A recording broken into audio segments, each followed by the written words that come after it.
te fazer uma pergunta. Assim, não quero abrir debate, assim, de pergunta-resposta, mas eu queria te fazer uma pergunta. Você considera a Venezuela uma ditadura? Eu acredito, isso é importante, eu acredito que o povo tem direito à sua autodeterminação. O povo venezuelano sofreu com um processo, André, como tantos outros países da América Latina, de intervenção imperialista seríssima e terrível.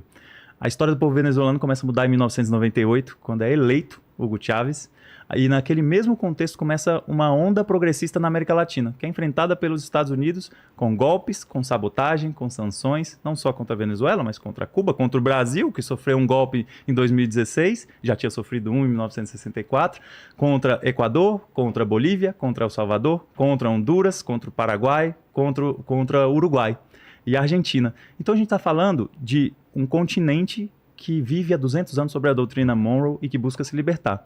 Eu acredito que a Venezuela tem muitos problemas e eu não deixo de debater eles. Inclusive, a gente podia fazer uma conversa só sobre Cuba e Venezuela, sim, que são locais que é muito importante de debater. Mas minha pergunta é se você considera que a Venezuela hoje, sob o governo atual de Nicolás Maduro, é um país livre ou não é um país livre?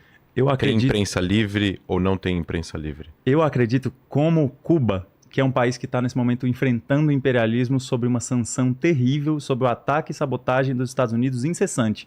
Isso dificulta muito a vida viver sob sanção, a ponto que, nesse momento, a situação da Venezuela está muito fragilizada. É um país numa profunda crise econômica, bloqueado sob sanções e que, de fato, nesse momento, tem problemas e que nós não devemos esconder esses problemas. Agora, a qualificação de ditadura, de terrorista, isso é uma qualificação própria do imperialismo e nós não podemos cair nisso. Acredito que a Venezuela é um país que precisa avançar em vários aspectos na construção do poder popular, que é o que eu acredito que deve ser. O povo manda e o governo obedece. Uhum. A Venezuela ainda não é assim e eu torço para que um dia seja.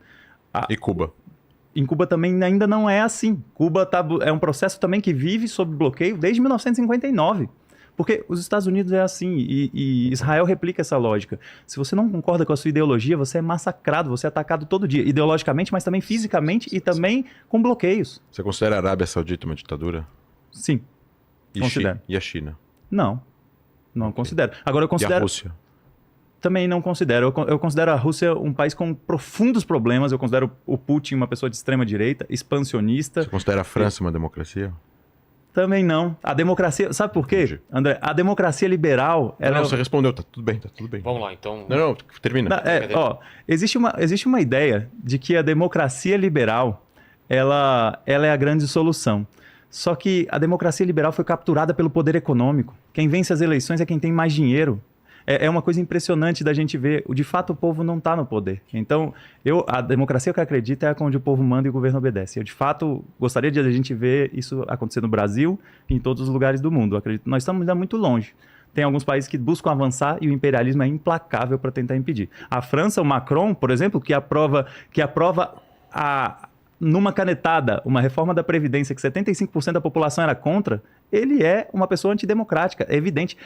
Amigos meus foram presos na França ontem por protestar em defesa da Palestina. Última pergunta. Você considera o Irã uma ditadura? Eu considero que o Irã tem muitos problemas também, como vários outros países. Mas você não foi tão taxativo na tua resposta em relação à Arábia Saudita com o Irã? Eu de fato considero que existem diferenças. Tá. Por exemplo, o Irã, diferente da Arábia Saudita, o Irã foi uma das primeiras experiências do imperialismo promovendo uma dinâmica de tentativa insurrecional e de golpe. Existe um livro muito bom que mudou minha vida 19 anos atrás, que é um livro do John Perkins, que ele trabalhou na NSA, se chama Confissões de um Assassino Econômico. E ele conta do trabalho que eles faziam para convencer líderes mundiais, não só Mossadegh no Irã, para derrubar o Mossadegh, mas também Jaime Rodós no Equador, também Omar Torrijos no Panamá, convencer eles a pegarem empréstimos com o Banco Mundial, com os organismos financeiros multilaterais, para que eles fossem estrangulados economicamente. Por isso que ele falava um assassino econômico. E toda vez que eles falhavam em convencer esses países a pegar esses empréstimos para construir infraestrutura, para manter uma lógica de primária exportadora, de mandar toda a riqueza para o centro do sistema e aquele país ficar sem nada, que é a sina do Brasil, que até hoje é um grande fazendão, uma grande mina a céu aberto, um grande poço de petróleo, né? Essa dinâmica que o Sul Global é colocado na Divisão Internacional do Trabalho. O John Perkins, ele também aponta que um dos primeiros casos em que o assassino econômico tentou estrangular economicamente e controlar um país a partir desse mecanismo. E quando ele falhou, ele falava que vinham chacais. Aí vinha o que depois virou a CIA e vinham as organizações que iam para desestabilizar e derrubar governos. O governo de Mossadegh no Irã, em 1953, foi derrubado a partir da dinâmica da intervenção imperialista. Não é uma invasão militar, é uma outra forma de promover guerras, assim como a gente sofreu um golpe em 64 e um golpe em 2016.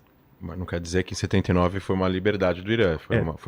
Eles aplicam hoje em dia o que há de ditadura teocrática, 600 candidatos numa eleição, 4 são aprovados, baseados em religião.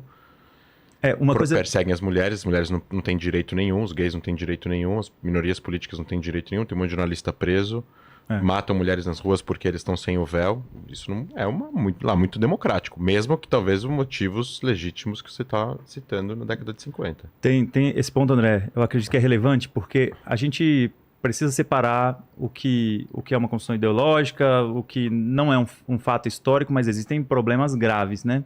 E eu não sou entre essas pessoas, então eu fico muito tranquilo para falar isso, que tem gente que, inclusive na esquerda isso acontece muito, que vê as relações internacionais de uma lógica binária. Ou você é anti-imperialista e vale tudo contra o imperialismo. Ou é o contrário. Ou então você vai adotar o populismo como estratégia, em qualquer lugar ali vai ser uma grande insurreição popular e tudo mais. Em todos os processos, eu tento aprofundar. Eu acredito que é o papel de quem é internacionalista de verdade, pensa solidariedade a partir dos povos, de aprofundar as questões. Porque existe, de fato, um inimigo maior. O imperialismo é o inimigo maior do futuro da humanidade. É quem promove exploração, opressões e destruição da natureza hoje. Só que, quando a gente leva isso em consideração, sem considerar as dinâmicas nacionais, a gente pode impactar numa outra questão que é estruturada na nossa sociedade, que é a luta de classes. Então, eu acredito que o povo merece ser livre, se autodeterminar em todos os países, sabe? E existe uma outra coisa também que eu acredito que a gente tem que tomar cuidado. O povo judeu. Com certeza, o povo judeu também. Agora, eu acredito que o povo judeu, o processo de colonização e apartheid da dinâmica sionista, ela foi equivocada do início ao fim. Como é que você promove, então, a autodeterminação judaica sem o sionismo? O sionismo é a autodeterminação judaica, não tem como separar uma coisa da outra. É que nem você queria comer arroz e feijão sem feijão. Eu acredito Aí que... é só arroz. André, eu acredito que a principal denúncia que os judeus não sionistas estão fazendo é essa. Thiago, é falar, não em nosso nome. Porque... Thiago, 5% dos judeus no mundo se consideram não sionistas. 95% dos judeus no mundo se consideram sionistas. Então você falar... quando você, eu só ia te falar isso. Eu acho que as críticas a Israel são legítimas. E você ser contra Israel é ter o seu direito. Eu só ia te falar para você prestar atenção em relação à forma como você usa a palavra sionismo, porque para você significa uma coisa, mas para 95% dos judeus no mundo significa outra. Eu só estou te falando isso. 95% dos judeus, até os de esquerda, até os laicos, até as pessoas que são críticas ao governo do Netanyahu, até mesmo o que está acontecendo agora em Gaza, se consideram sionistas. Porque sionismo para eles é a autodeterminação do povo judeu na sua terra ancestral. Não importa se vai ser do tamanho de Tel Aviv ou um estado muito maior, como as fronteiras de 67. Por isso que eu ia te perguntar, se você, como você falou, se é a favor de 2 estados, uma solução justa. Então você apoiaria uma solução de 2 estados? Eu sou brasileiro, né? Então eu acredito... Como opinador, como internacionalista, não como... Claro que você não fala em nome dos palestinos, eu entendi isso. Eu estou te perguntando se você aceitaria a proposta de 2 estados. Eu acredito que essa é a posição do Brasil, por exemplo, que eu considero uma posição muito digna. Eu considero uma posição muito digna e eu também entendo as pessoas que dizem que isso não é possível, o grau de colonização, por exemplo. Então você apoia que Israel exista como lar nacional do povo judeu e a Palestina exista como lar nacional do povo palestino. Você apoiaria essa solução? Eu acredito que essa é uma solução digna. Agora, a solução que eu acredito que é melhor é uma solução que o povo sul-africano encontrou para sair do apartheid, que eu acredito que de fato existe um apartheid hoje contra o povo palestino, que foi não dividir o país. O povo, os dominadores brancos na África do Sul também diziam que entregar o domínio do país para aqueles povos bárbaros vai gerar todo tipo de violação, todo tipo de crime, que eles não sabem gerir, que eles são inferiores, que a cultura é inferior. Diziam as mesmas coisas que Israel diz. Só que no processo de término do apartheid, existia um processo de busca por uma composição do país que se mantém na sua integridade territorial.